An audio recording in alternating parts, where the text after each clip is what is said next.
বিবাহিত মেয়েদের হয়তো একটা স্বপ্নই থাকে নিজের একটা ঘরের। আলহামদুলিল্লাহ আমার স্বপ্নটা পূরণ হয়ে গেছে। আমাদের রুমগুলোর কাজ প্রায় শেষের দিকে। এখনো অবশ্য তেমন একটা সুন্দর লাগতেছে না, অনেক কাজ বাকি আছে। সিলারের কাজ শেষ হলো, আর টাইলসের কাজের জন্য যে যে জিনিস লাগবে সব আনা হয়ে গেছে, বালি, সিমেন্ট। এদিকে রুমের ভিতর সব টাইলস রাখা হয়েছে। কালকে থেকে টাইলসের কাজ শুরু হবে। আসলে আজকে থেকেই টাইলসের কাজ শুরু হয়ে যাইতো, কিন্তু দরজা কাটানো লাগবে। ঘরটা কমপ্লিট হলে তাও মনে একটা শান্তি লাগবে।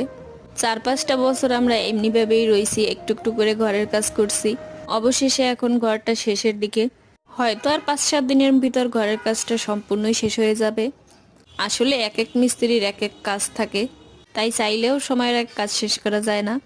এতদিন যেহেতু কষ্ট করতে পারছি, এখনো করব। মাসফিয়া কাব্য, তোমাদেরকে অনেক ধন্যবাদ কমেন্ট করার জন্য। ঘরের কাজ আমার এতটুকুই হয়েছে। আজকের মতো আল্লাহ হাফেজ।